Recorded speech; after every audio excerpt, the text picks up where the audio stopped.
guys all for coming. I put this presentation together in an effort to put my thoughts together, which was quite frankly fun for me. I'm going to attempt to bring several ideas together into one stream of thought, and you guys will tell me whether I managed to do this or not. So my idea is homeschool in homeschool is that the medium is the message. Now, who's heard that phrase before?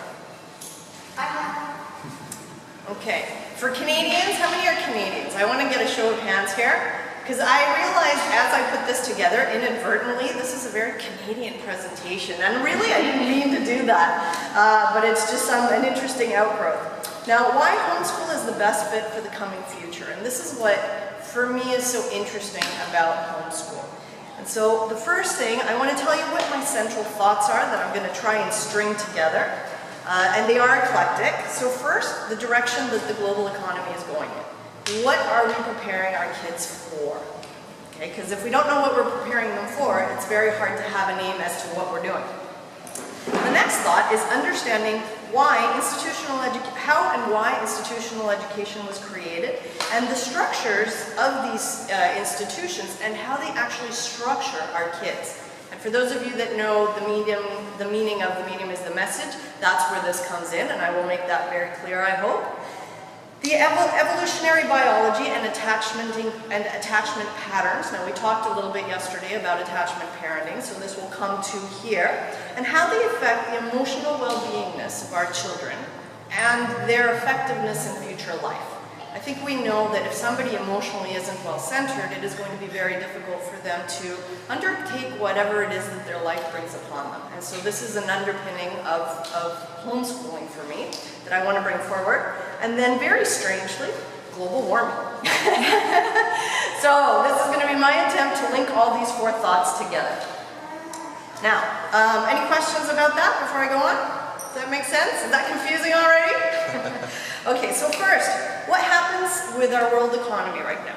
We're in a situation where the future really is very uncertain.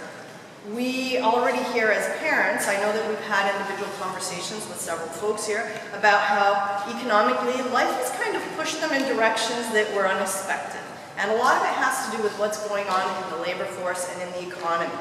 And so, with increasing reliance on automation, we're finding that there's less and less jobs. Okay, this means that people have to start getting more and more creative. According to an article that was put out in Fortune magazine, we've got 45% of jobs that people are doing today will be automated very, very soon. Jeremy Rifkin, economist and social theorist, wrote this book. It's called The End of Work. And in this book, basically, he argues that there's two opposing forces that are making the future of jobs increasingly unreliable and unstable. And I think we all have a sense of this, but here a little bit more concretely, he says, an information elite that manages and controls the global high-tech economy, and the other is a growing number of displaced workers. And so what we have really is a very unstable floor in order to build our economic existence. Now, what does that mean for our kids? Because this is what we're starting to see this, but obviously as our kids grow and as time passes, this is only going to become more and more unstable. And so what we have is now that job hopping is the new normal. The average worker in the States has 4.4 years in any particular job. Now, the younger set, this is actually about half the time. That means about 2 years in any given job. Now that means that in their lifetime, our children are likely to hold 15 to 20 jobs. And that could potentially, from what studies are showing, mean as many as 4 or 5 completely dissimilar occupation areas. So one day I'm a farmer, the next day I'm an industry worker, the next day I'm in tourism. So these are completely dissimilar. It's not like I'm following in a line and I'm growing according to that line. It's not like I went into tech and I'm going to go from one tech company to another tech company. It means one day I'm a farmer and the next day I'm in a tech company. So we really need people with the possibility of surfing, okay? And I'm going to use that phrase throughout, surfing this new reality. Now add to this global warming. And this is something that's interesting because this is going to radically change things even further. Why? You tell me. I want a little participation from everybody. So what you see in this picture, how is global warming going to change this bear's reality? Food, water, shelter, family. Can he continue on tomorrow the way that he did yesterday? No.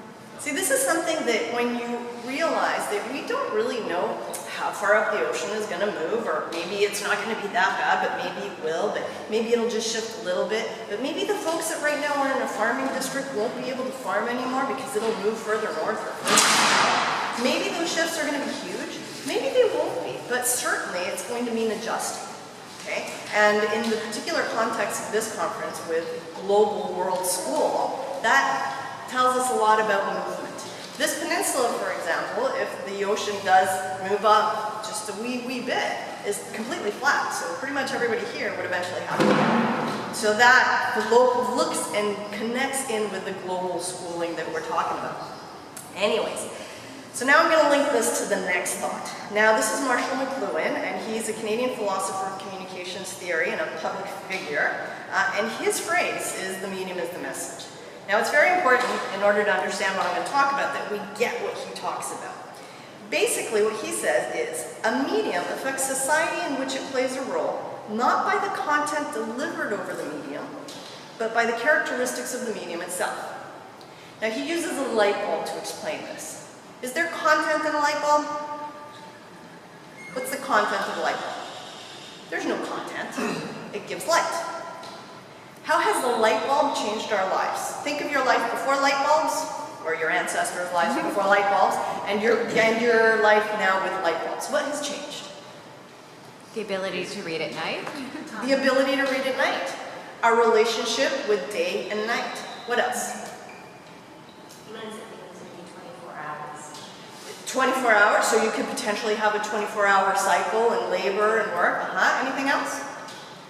There's an electric bill. There's an electric bill. Again, we're all focusing on that economy side that we were talking about. So the light bulb, without having any specific content, has changed the way we live our lives. Okay, is that more or less? Yeah? Okay, now I want to take this in a little further so that we can really dig into this concept. The content of any medium binds us to the character of the message itself. So much as the light bulb, and again, I want a little participation from you, so, put your hands up. Here's a book as a medium. Now, with the same logic that I just expressed with the light bulb, how do you interact with a book? What's your thoughts? You can only interact with the book. You can, okay, so language is an issue. Very interesting, good. What else? Touching. You get to touch it. That's changed, definitely. Give it to someone. You can share it. Pass on that knowledge. Great. Pass on the book too. Pass on the book too. Pass the book on. Well, the book kind of gives the impression that there's something important inside of it. So you start to associate books with knowledge. Right. So there's associations culturally with the book as an item. Great. Now I want you to look at this. I can have a book and I can have a TV program about the same content, but they're going to be very different. Okay, and maybe this will help us illustrate that idea. How does the TV as a medium change the way we deal with that content? It's passive. It's passive. The television is providing somebody else's view of the content of the book. Okay, very interesting. So you've got a filter or an intermediary, an interpretation. A different interpretation. Very good. I was just going to say that the television limits your imagination, your creativity. So maybe the book allows us to be more creative in our mind and absorb the information differently. Very interesting. I think there's the assumption that the TV is lesser than the book, to be honest, because that's what for me, for school, for example, textbooks I know are in general owned by the same people, so I don't trust any of it in a book, and so when they translate it to TV, for me it's the same. Right. It just confuses you a little bit. Right. So, for me. Sure. So there's a cultural understanding that's different between the book and the television. Okay. TV can actually reach a broader audience because you have people who are non-viewers. Interesting. So it is actually a broader, it's a different learning style, some visuals. Beautiful. Now think also about how we read a book and how we watch TV, because I want to focus on the medium itself. So, as she just stated, with a larger audience, there's a price to pay for watching the television. So in order to watch the television, you have to also watch the advertisement that comes with it, which again goes back to the global economy, whoever has the most money for that particular program. So this weekend is the Super Bowl, whoever's willing to pay $1 million a spot, you're going to get to watch that 30 seconds of what they're going to try to sell you. As with a book, you just get to breeze through it and at your own pace with no interruptions or your own interruptions. Very interesting. Good. Any other thoughts on the TV? Yeah? I've read some studies that say now our attention span is far shorter, but after 10 to 20 minutes, we've lost. That's a very good point, and that speaks very directly to the medium as the message. So the fact of the TV medium changes the way we interact with the information. As you guys have pointed out, often, not always, but often, there's less depth in the TV, and of course there's angles. Of course books also have angles, and authors have their point of view, but it tends to be more overt, perhaps, in TV programming because of economics, if we follow the money, so to speak.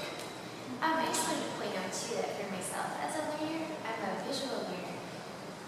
However, I like to refer back to text. So in books, I'm a person who likes to highlight or underline or go back, or put the little stickies on the page. And those are the gems for me. Sure. Whereas with visual content, unless I'm scratching stuff down. Right. I have a picture. Yeah, I have a very visual picture, but the text is so important. Sure. Very good. I think we are more passive learners with the television. We tend to look at it more as entertainment. And for children, especially, what they see becomes more of a truth than what they hear. Yes. And when it's a book, we're putting more thought into what we're choosing. We're actually picking it up with a purpose in mind. And a lot of times the TV is just running to run. Very good. Now I'm going to put one more item on here for you. I knew it. Now we're in the age of the internet. Okay, the medium is the message. Run the same analysis for me. What do you see in the internet? How has the internet changed the way that we understand? So what I mentioned with the price of television with advertisement, with the internet, what you also get, what the internet's able to do with some of these companies is now, whatever text you're reading, if you're reading an article or a blog, more than likely in your side scope, you're also going to see an advertisement off with your peripheral vision. And normally that advertisement is going to be based on any type of searches that you've already done on your computer. So if you search, let's say for dog food that day, I wonder if I found some healthy dog food. And then tomorrow when you go and you read somebody's blog, a lot of times, or you do a Google search, that dog food is going to be popping up in your links. Right, so Or you may- advertising is more direct. Yes, you may even receive an email now from the company itself. Right? The other thing that happens now is that you have multiple interpretations, multiple people saying what they think of the subject. So Right. sometimes you can get lost. You cannot trust everyone. You can be more challenging the ideas that are the content that is on the internet. So potentially the internet is in fact inciting more critical thought. That's interesting. Very good. Clay sure you guys had a really great talk on this whole thing. When I look at those three things, the first one to me is it's just me, it's one-to-one. The TV is one to many. The internet is many to many. We're not only consuming, but we're producing content. Correct. And that's the big difference now. We're all connected. We're consumers and producers, and we're all connected to each other. Fantastic. Very nice point.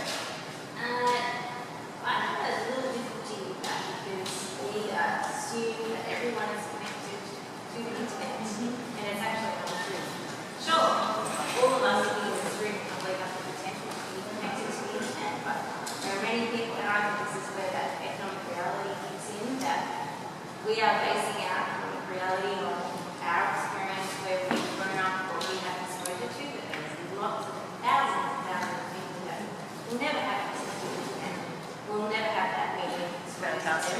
because there are such things as the fantastic point. Now, a couple of things on that, and it goes a little to what you're saying. Physically, how do we read a book? I want you to picture yourself reading a book. What's the milieu that you read a book in? The toilet. The toilet. The toilet actually is a great example because it is the epitome of your private space. So that's actually brilliant.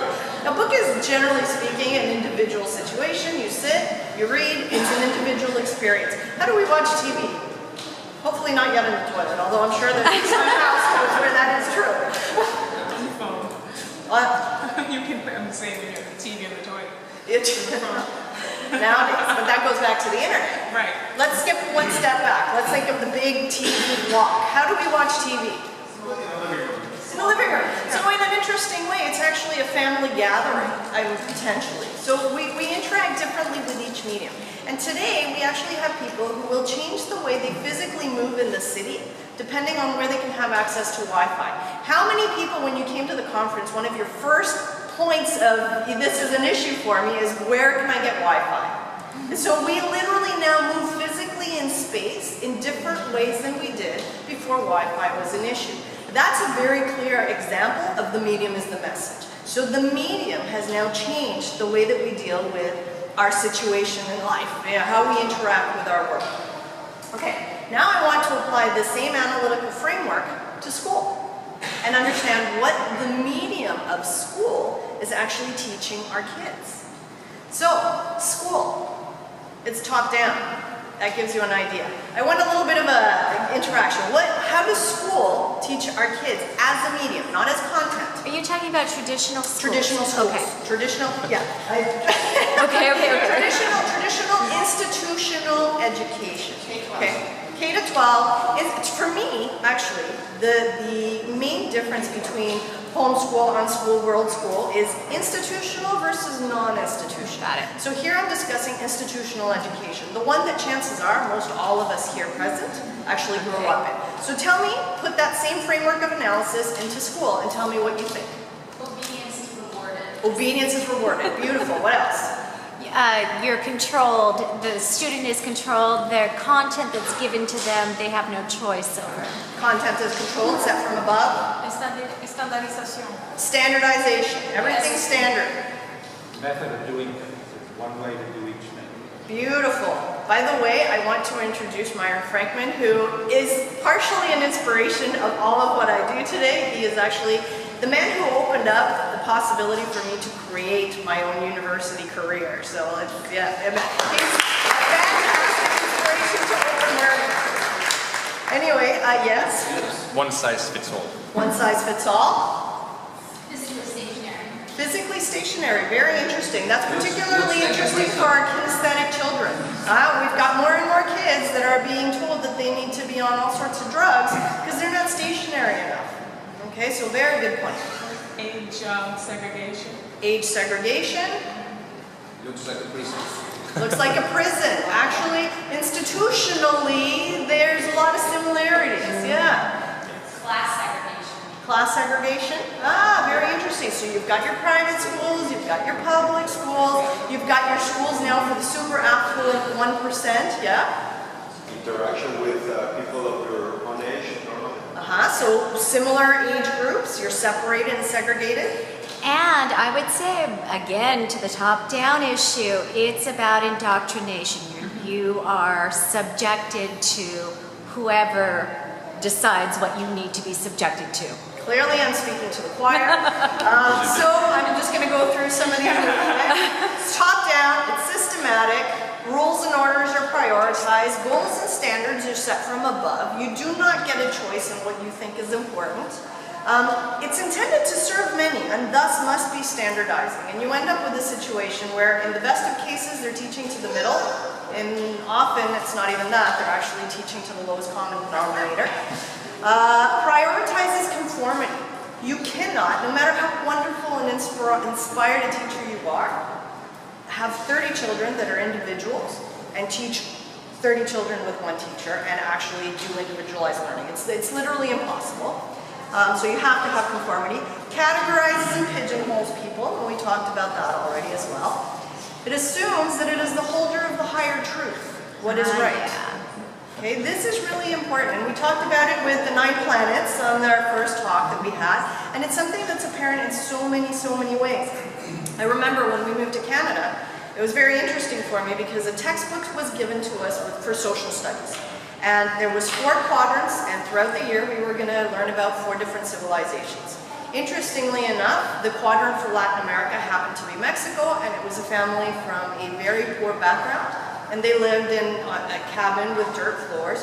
And the teacher would look at me and say, well, isn't that how you grew up? And no, that wasn't my reality. But this is what all of my peer group now understood, that this is where I came from. And so there is one truth, and when I tried to question it, I remember I came home crying because I kept telling my parents, they're telling all my friends that this is how I grew up in, and now they think that this, and it was really traumatizing.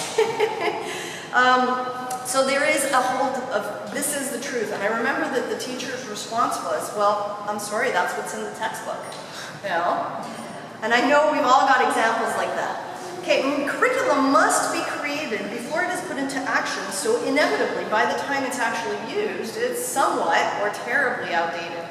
Now, the more radical changes that you want to do in an institutional system, the more difficult it is to put through, so by the time they're actually put through, the further out of date they are. And finally, it assumes it knows what it's training people for. And this is the key because of the speed that things are changing at these days.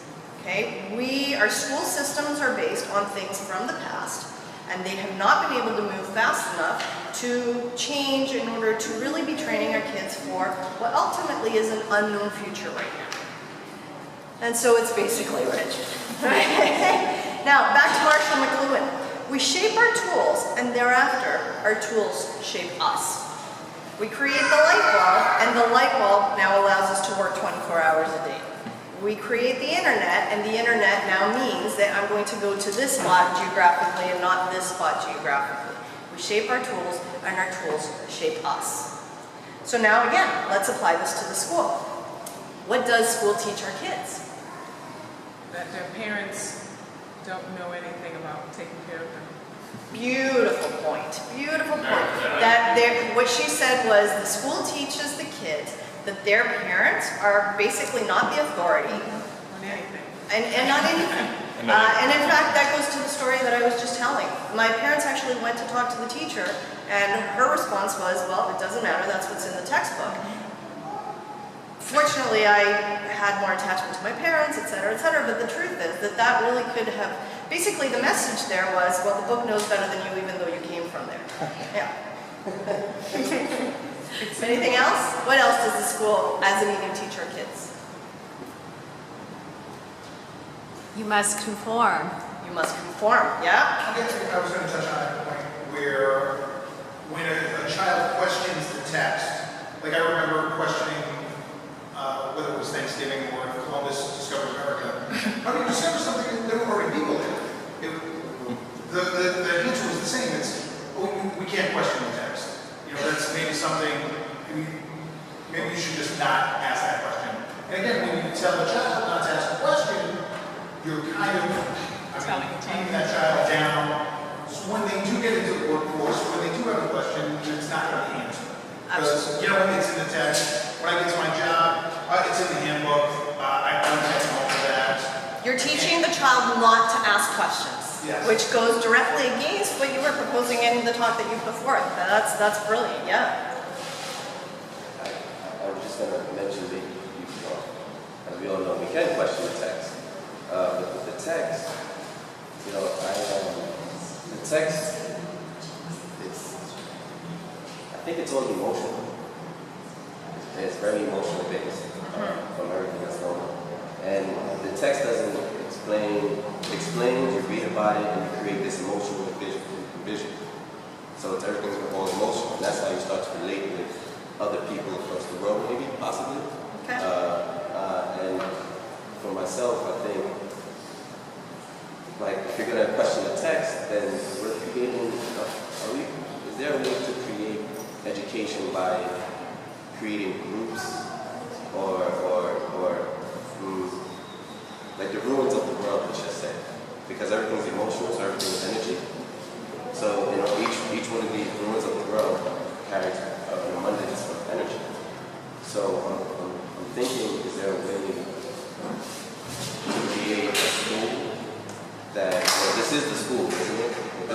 we'll get to that. Yeah, that's a good point. We'll get to that. I think that teaches kids that there is really one road to success, whether it be Beautiful. you know, a certain goal or an A or getting to college, or it also divides kids between good and bad. Right. These are the good students, these are the bad students, these are the ones that are going to be engineers, these are the ones that, well, you know, carpentry's fun. Absolutely, yeah. Somebody was sharing earlier about their child being diagnosed with Asperger's and then later having that diagnosis taken away but being put in the different class. Yeah, absolutely. Teaches them that their success is externally judged. They're not the judge of their own success, and they also cannot set their own goals. Beautiful. I was going to say that it teaches them that learning is something that's hard and not fun. Yeah, yeah, it's hard work. Originality or individuality is not encouraged. No space for that. Yep, yep. Teaches them not to trust themselves. Absolutely. What a big thought. You should not trust yourself, you need to trust the authorities. So I'm going to run through some of these. Experts know what is important and will be fine. And you'll be fine as long as you fulfill their expectations. The structures around me are secure and the path is clear. If I do well in school, then I'll be able to go on to a good college. And if I go on to a good college, then I'll be able to get a good job. And that will ride me out throughout my life. Does that apply anymore? No. Yet that's still what structurally we're teaching in school, implicitly through the medium. Intelligence is the ability to memorize and repeat what is right. Is this kind of intelligence going to be an appropriate fit for the upcoming economy? No. Absolutely not. Deviation or non-compliance is complicated in the best of worlds and will be punished in the worst of worlds. So I think we talked about that already. I must fit myself unquestioningly to the structures that have been laid out before me. I must conform, intellectually and socially. And we're going to talk and touch upon the socially aspect a little bit more. And so basically, the values and goals, and I want to go a little bit into history, the values and goals of those who establish the medium permeate the structure of the final message. Now that's my very, very nerdy talk to take a little delve into history. And so what are these underlying values and goals that underpin the structure of education? Anybody know what the first model of public compulsory free education was? Germany, Prussia, yes. So one of the first states to create a free and compulsory education system was the Prussian system. Now, does anybody know under what circumstances the Prussian government decided this is where I want to invest my cash? War. In fact, yes, there was the perception within the Prussian state that the soldiers were being too prone to thinking for themselves instead of following orders, and that this was the reason why they were having problems in the Napoleonic Wars. And so what we needed was more compliance and more order following. And so all of this system was underpinned by the philosophies of one Johann Fichte. And here's a statement that he makes. These schools must fashion him, because back then it was all the him, we're talking about soldiers and boys, must fashion him in such a way that he simply cannot will other than what you wish him to will. Do you see the underpinning of that message that is implicit in the medium? Now, how is this exported to other countries? And I'm going to focus on the States and Canada just because this is what the brunt of the folks here are. Although there's actually, if you track this down, you can actually see this going into a lot of different states. And so in Canada, we have Adolphus Egerton Ryerson. Any of you Canadians, especially if you're from the East Coast, there's Ryerson University and Ryerson Streets, and so he's a big name. And for those of you from the States, we have Mr. Horace Mann. These two gentlemen both went over to Prussia. They educated themselves in this very effective way of educating the masses, and then brought them back to Canada and the States respectively. And again, sometimes quotes are revealing. So, education amongst the people is the best security for a good government and constitutional liberty. It yields a steady, unbending support for the former and effectually protects the latter. Mr. Horace Mann said it very succinctly, the state is the father of children. So these are the types of thoughts that basically underpin the institutional educational system that we all grew up with. Whether we were aware of that or not, whether teachers were aware of that or not, these are the underpinnings implicit in institutional education. Now, sometimes this is hard for us to see because everybody here was educated in this way, and sometimes going to the extreme makes it easier to see this. And for those that are from Canada, this will be familiar history hopefully at this point. For those of you who are not from Canada, this might be a bit of a shocker because Canada we generally tend to see as a very, very kind culture and society. But one of Mr. Ryerson's doings well, one of his actions was to create the residential school system. Who knows what the residential school system was? Okay, for those of you that don't know, there was a period in Canadian history where Indigenous children were taken often at gunpoint away from their families and put into institutional schools where priests and nuns at the time would take care of them. They were not allowed to speak their language. They were not allowed to practice their culture, both religious and social. They were actually separated into separate groups so that you wouldn't be with all of the folks from your own village. Rather, they would be split off so that they wouldn't be able to speak to each other. Corporal punishment was standard, and unfortunately, as has happened with a lot of schools that were run by priests and nuns, there was a lot of sexual abuse, which isn't part of the institutional understanding of things. It just happened to go with the rest of the basket. Now, again, this is extreme, but it often makes it so that we can see more clearly the basis for how the entire system was made. Now, the basic difference between this type of school and the schools that we all went to as a system is that these parents didn't send their children willingly, and so it makes it more forceful. However, the true underpinnings structurally are very similar. Actually, you look at the history in the U.S., it's the same. Yeah, And actually, in public schools, the parents didn't willingly send their children, even white people. They rioted in the streets, parents went to prison, so it was extreme until people were broken. Right. So it looks extreme there, only because the other people were already broken. Right. Into Right. the system. Right, very, very interesting thought, thank you. Yeah. So, I mean, in Mexico also, right now you do see, and I got to work in Oaxaca with Indigenous communities, and one of the ways to start the acculturation process is to bring in school. And it's still the case in communities today, so this is still happening. It just, the history here was very extreme, and so it just makes it easier to see. Somebody else had a hand up? I was just gonna say, we have friends in Georgia, United States, when they started homeschooling 40 years ago, we threatened. Sure. Prison and, lawsuits and all that. Sure. And in fact, It's not that ancient history. Yeah, absolutely. And in fact, here within our group here in Mexico, we had a family from, where were they from? Alemania? They were from Germany. Yeah. They literally, in Germany, it's still illegal to homeschool your children. Again, Russian state, they have a lot of clarity into why they have their educational system. To date, it's still illegal. So this family actually came to homeschool in Mexico because it was illegal. They couldn't even tell their family. And that's this day and age right now, as we speak. So this is still going on.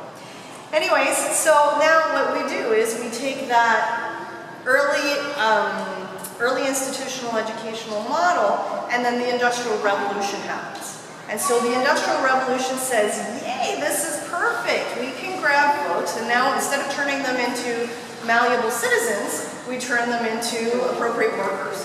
And so when you're setting somebody up to be a factory worker, which is what basically industrial education was created for, or bent that way, you don't necessarily want them to be very creative. Okay, if you're making blue widgets, you don't want somebody along the assembly line thinking pink is nice. So you want them to do what they need to do. Here it's interesting because this actually says discipline. Now I would switch that a little bit because I think you want them to be disciplined in what somebody else is telling. So you actually are looking for a certain kind of discipline, and of course intelligence, you just want them to be intelligent enough for the position that you want them to fulfill. Not too much, then you start questioning everything and things just get messy, right? So as we talked about earlier. And for those of you who have not seen Ken Robinson's work on the internet, it's a must for all homeschoolers. His stuff is brilliant, but he actually goes through and he explains the factory model of education very clearly. This is one of the drawings he uses, so you've got separation of subjects, you've got bells ringing, you've got everything set up so that when they translate from the school to the factory situation. It's a very smooth transition. You've never changed.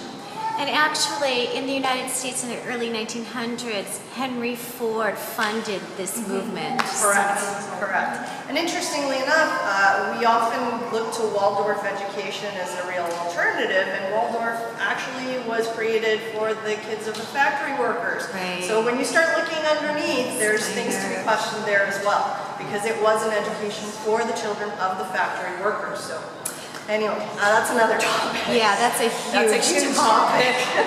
Anyway, let's go back to Marshall. So, our age of anxiety, and this is very interesting, our age of anxiety is in great part the result of trying to do today's job with yesterday's tools and yesterday's concepts.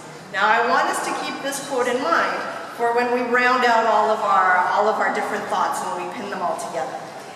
Okay, any questions about that? Very easy, very clear, right? Nice and easy to see. Now I want to go to our next point. And with this, I want to introduce another couple of Canadians. This is Gabor Mate and Gordon Neufeld. Gabor Mate is a physician who specializes in the downtown Vancouver East Side. If you don't know about it, it's an area of Vancouver where you've got some severely addicted folks. It's a rough part of town. And he works with some of the most marginalized population in Canada. And Gordon Neufeld, who is a developmental psychologist. Now, they got together and they created a book called Hold On To Your Kids. Has anybody read this book? Okay, if you have not read this book, for me, this was the I cannot turn back. Okay, we were already on the homeschooling track and felt pretty confident about it, but when I read this book, it's one of those things where once you've got the knowledge, you just can't turn back. This is very interesting because what they talk about is attachment as a biological evolutionary imperative. And so basically, I want us to analyze this, and this goes back to the parts of my degree that are in the anthropology world, so this will be reflected here. Now, if you're in a nomadic situation, again, going to the extremes so we can see things more clearly, attachment to your clan is not just a matter of emotional stability, it's a matter of survival. If the storm is coming, I need some folks to be putting the cattle away while I set the TV up real quick so that we can all hide, and you cannot do that on your own. Being ostracized from your clan means death. And emotionally, evolutionarily, we are hardwired to attach to our clan in order to survive. We are pack animals. And there's a part of us that's wired in order to have the pack be the most important aspect of our survival. Now, as Lainey was pointing out, I worked a couple of years in Papua New Guinea, and so I'm going to pull on some examples from there. Here you have some Papua New Guineans, although that looks ancient, that's today. We attach to those with whom we spend the most time. And this is very interesting because this has changed radically since school was made institutionalized. And so whether they're what we call traditional society or whether we choose to see these Papua New Guineans as contemporary, you can see that they attach to whom they spend the most time with. Biologically, evolutionarily, we are hardwired to have our survival based on being attached and accepted by those with whom we spend the most time. Now, we choose to be like those with whom we spend the most time.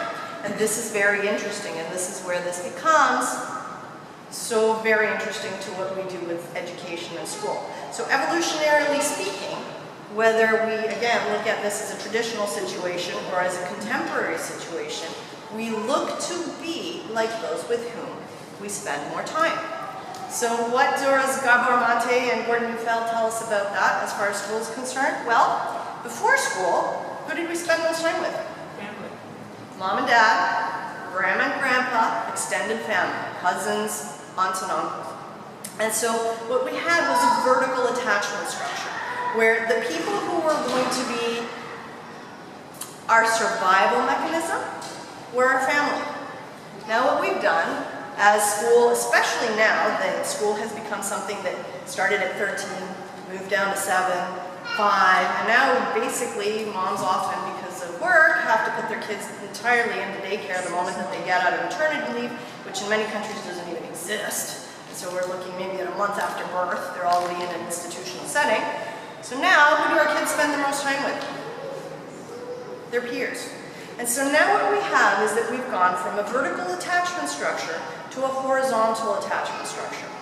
Now this is very interesting because they put us in a very different survival situation. Now, okay, when you have vertical attachment, basically you're going to be following those of greater knowledge and greater emotional development than yourself. Now somebody touched on this in one of the talks yesterday, and so Coralie did, yes. And so basically when you attach vertically, when you have an issue, you're going to refer to somebody who actually knows a little more than you.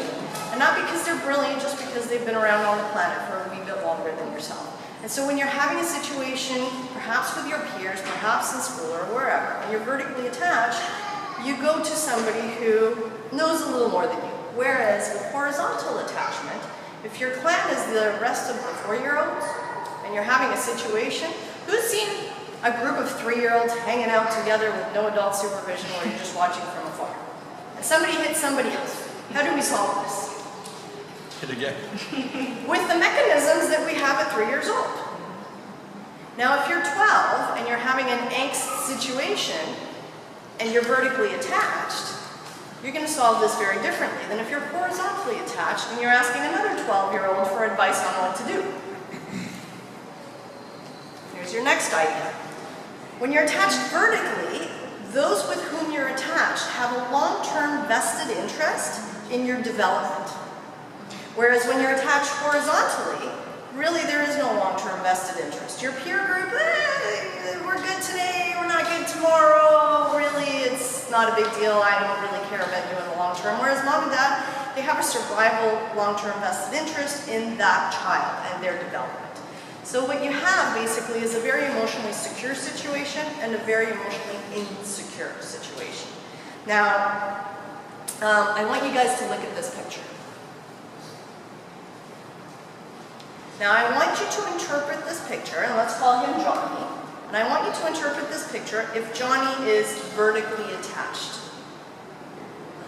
What happens in this picture if Johnny is vertically attached? So you go to a parent or to somebody else. Goes to parents. So he's going to get some advice from parents. What else? Might not be as connected to feeling a need to be with the group. He might not be as connected with needing a feeling of being with the group. This is huge because remember, this is literally our emotional underpinning. This is our survival, okay? So his fight or flight mechanism is going to kick in differently if he's vertically attached and, well, you know what, this sucks. They ostracized me from the group, it's not fun. But my emotional underpinnings aren't seated here. Any other thoughts on this? Okay, now I want you to reinterpret this picture as if Johnny is horizontally attached. Now what just happened? He's alone. He's alone. And as nomads, that means that nobody's putting up my teepee while I'm putting away the animals, and this is my survival. And so endocrinologically, physiologically, as part of our survival mechanism, this puts us in a huge, huge level of stress. When you screw up and you're vertically attached, your parents will give you guidance. They'll maybe tell you, yeah, you screwed up, but you're not going to be kicked out of the clan for a basic screw up. If Mary Jane doesn't like the way you wore your socks, and Mary Jane decides that it's not in her convenience for you being part of the clan, and Mary Jane happens to be the leader of the group, and you're horizontally attached, you've just been kicked out of the order of the village.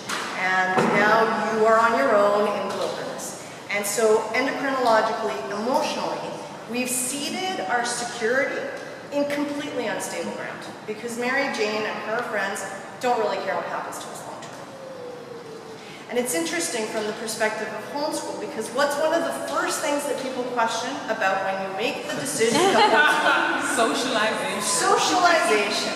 Well, next time that somebody tells you, oh, but what about socialization? You say, yeah, they gotta hang out with kids, but you know, maybe we have to question socialization, and maybe we have the whole thing upside down.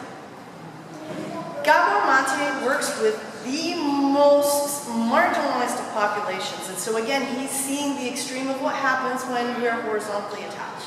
And this is where he comes up with these ideas together with Gordon Newfeld. Miranda, can I just ask you a question about that? Can a child be both?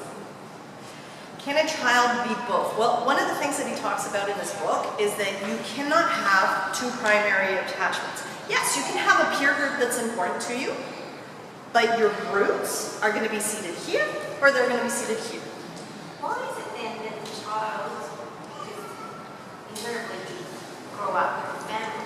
So, what is it about the attachment? Are they not attached to the family in the beginning, and then they become attached to their peers through their schooling experience? I can't quite understand how. Basically, the idea is this. I mean, your clan is your clan is your clan, and biologically, we're hardwired for our clan to be our family structure, basically. And in traditional communities, that's the way it's always been. And evolutionary, that's the way we've been set up.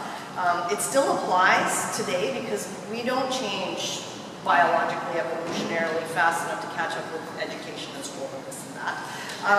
We're experiencing a situation now where we've normalized horizontal attachment, and we think that that's the norm because that's what we've grown up with and that's what we've experienced.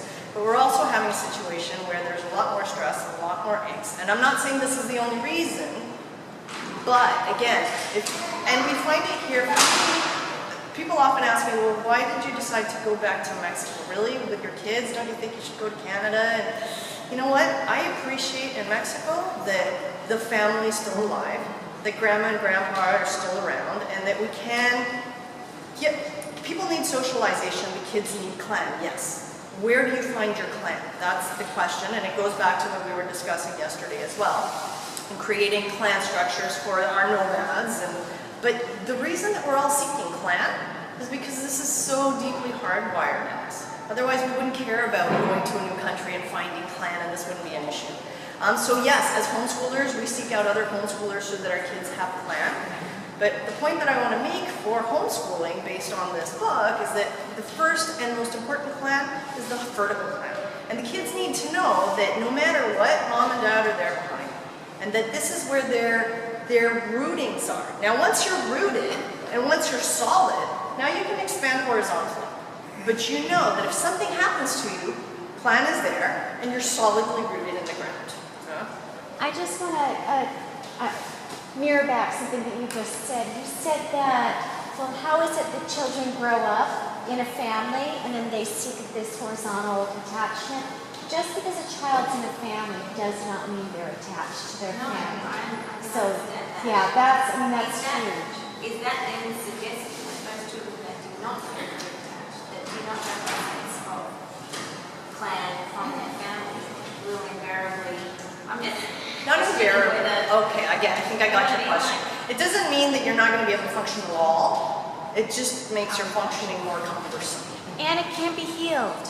And it can be healed. Yeah, because I wasn't attached vertically, and I had to do a lot of work. I was going to suggest maybe like this analogy where instead of being rooted in one like the other, your roots are always going to be your family, and in order to break from the vertical root system, there would be more of a break, so that branch, that family branch would break off, where it would be a member of a child, and then maybe not be rooted in a horizontal area, because again, it doesn't seem like there's any roots there. It just seems like a single plane, kind of like a pile of branches.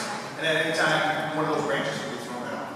So as a branch, you know, that DNA is still your family, but I don't think there's any real roots in a horizontal. In a horizontal. Well, no, there is no roots. That's the point. These kids are doing this, and they're basically one is rooting your emotional security on solid rock, and the other one is in quicksand.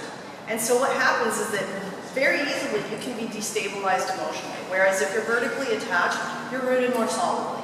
Now, there's a lot of us here which we're not adequately vertically attached. We're managing to sail through our lives. Folks who are vertically attached are just more solid. And it's interesting, I have to say that one of the things that, for my husband, kind of turned okay, do we homeschool or do we not homeschool? Here's my wife with all these crazy ideas. One of the things that rooted or solidified things for him was when we started meeting adult children that were homeschooled. And one of the things that came out is that they just were at peace. They were grounded. I mean, we had a place here where we would bring, we had it as a rental home, and so we'd have lots of families coming in because it was a family space. And so we'd have lots of kids coming in from the States, from Canada, from England.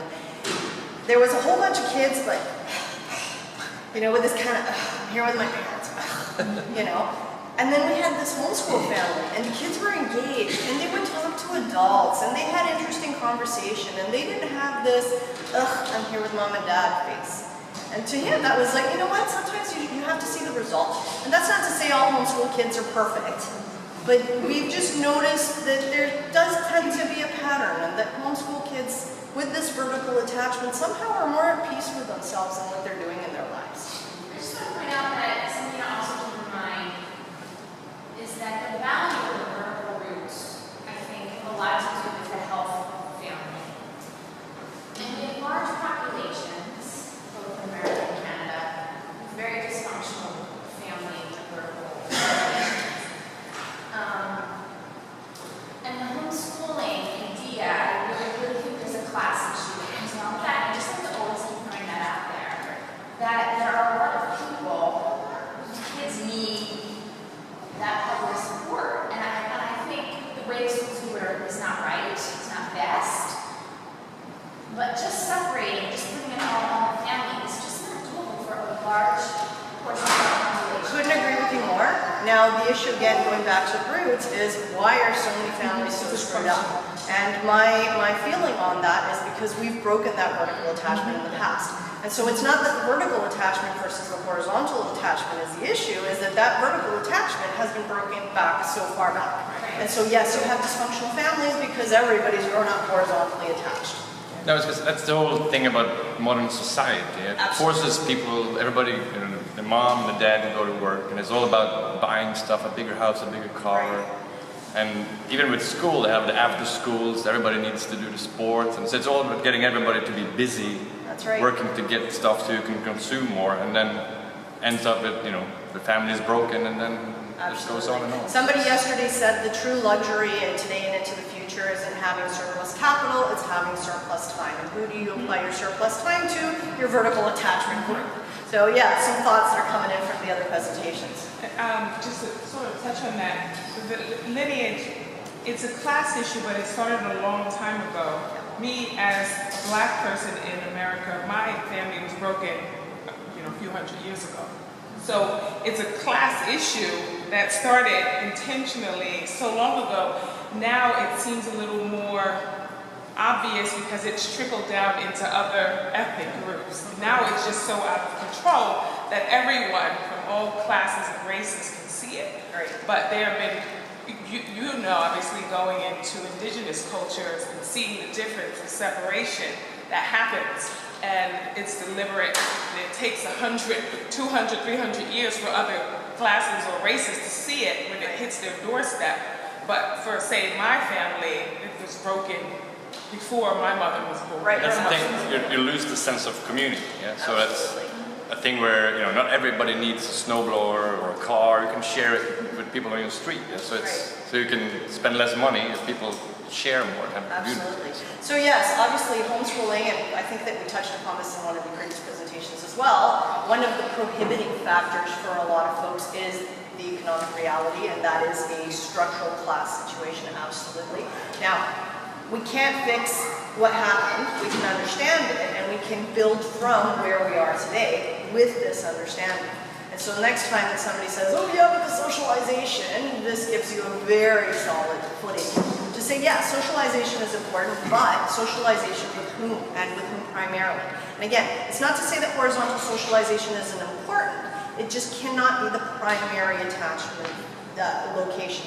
And if you actually take the book up, and I really can't recommend it enough, he actually goes through and details all of the stuff that you guys are asking about.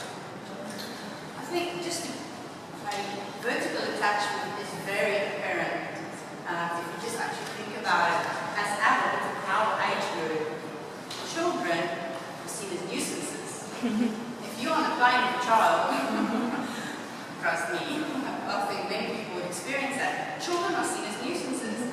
and the older people Are also seen as exactly. So this is, in this age bracket, but if you're older, you're burden on society. If you're younger, you're innocent.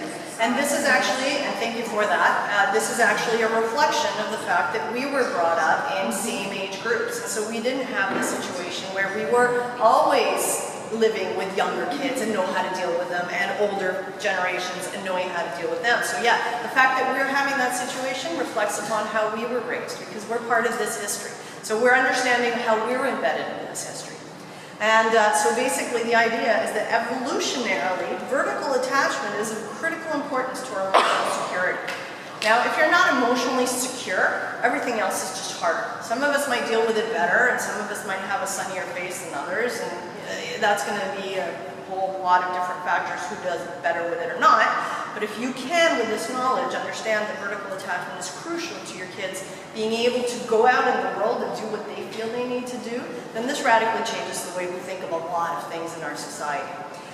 So to recap, and I want to put these thoughts together now, and hopefully I've done a good job of this. So we have a future where job insecurity is the norm, where hopping from job to job and career to career is what everybody's going to expect. We have the absolute uncertainty of, well, how bad is it going to be? How high is the water going to go? Are we going to be able to keep on living here, or are we all going to be nomads?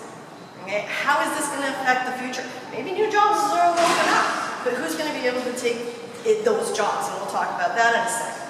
So we've got the situation of institutionalized education that our kids are living in, where they are being set up for a type of job situation which really no longer exists. So it's out of date.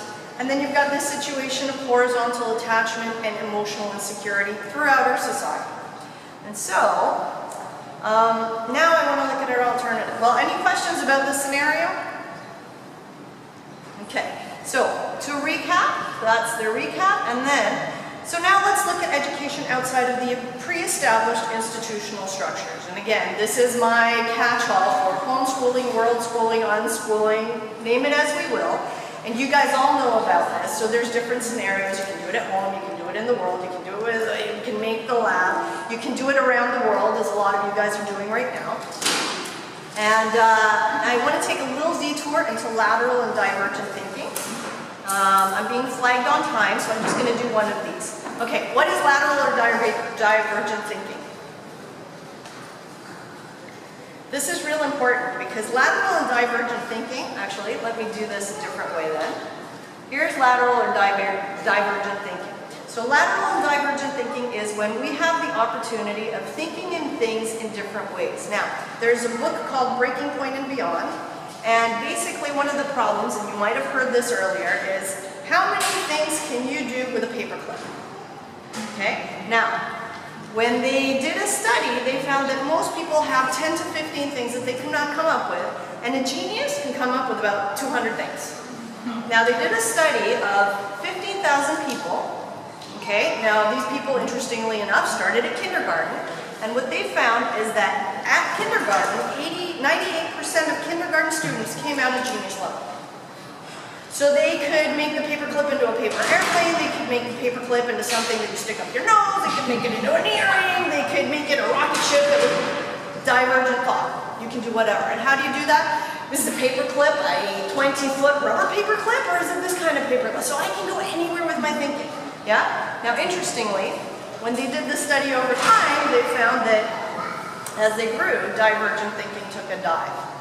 Go back to the school as a medium. Okay, so I'm not going to go into that, you guys all got it. So one possible explanation, since it seems that innately we're almost all blessed with divergent thinking, what could make this skill deteriorate? Well, yours is being told what to do, what is right, what is wrong, and you really should stick to the program, and the answer is, yeah, kids in Mexico live in dirt houses, and that's it. And so possibly we've given maybe two answers to any given problem if divergent thinking is really thought about. And this goes back to our idea of the medium as the message. And so we've basically educated kids out of divergent thought. Now, the medium is the message applied to uninstitutional school. Homeschooling, unschooling, world schooling. First thing that we're teaching our kids, by the very fact of taking outside of these institutional structures, is that you can build your own reality. You don't like what's there? Create it, build it. And the biggest thing that we're giving our kids is the fact that they've lived the experience of, yeah, I can do my own thing. And you know what? I came out all right. And I survived, and here I am, and my family's thriving together. And so they've lived it. It's not a theory. You can focus on what you excel at or are interested in. That's legitimate. Okay, so we are allowing ourselves and our children to actually decide what's their values, not what somebody else told them is important and what they need to work for, but rather what they feel is important to them. You're ultimately responsible for the path your life takes. There's a myth in institutional education that somebody else is going to set you on that right path. Remember, I get good grades, I go to college, I find a job. That today is clearly a myth. Our kids aren't built and structured that way because they're not in these institutions. You get to set your own goals, and it's up to you to find a way to fulfill them. This is huge. So our children are lateral thinking by design because of the medium is the message of unschooling. Life is not divided into discrete individual disciplines and areas of knowledge. This is very interesting because a lot of the forward-thinking, progressive things that are going on in this world are not in economics, in anthropology, in developmental psychology. They're in those middle grounds. They're in those gray areas between fields. So Gordon Neufeld gets together with Gabor Mate and they come up with a different structure of thought that neither of them could come up with on their own. So having this situation where our kids are used to blending areas of knowledge actually makes them on the cutting edge of forethought. Growth and learning are everywhere and they can be an end in themselves. This is another interesting thought because again, where are new discoveries being made? In these fields, in these areas, where we're just, for the love of learning because we love it. Einstein didn't come up with E equals mc squared because he was trying to get an A on an exam. He did it because he was hanging out and he was just enjoying the thought process. And this is where a lot of discoveries are made. Time is flexible, and you can choose to work and play at your natural rhythm. Now, this is both day and night. Some kids are late in the morning, that's when they start functioning properly, and some of us are early morning people. Some kids start reading at 8. I know that in the unschooling world, sometimes that's 13. Others start at 3 and they're very interested. When we give our kids that opportunity, they develop very differently than when they're told at 5 that, damn, you should be reading and you're slow now, and now you're on that bottom end.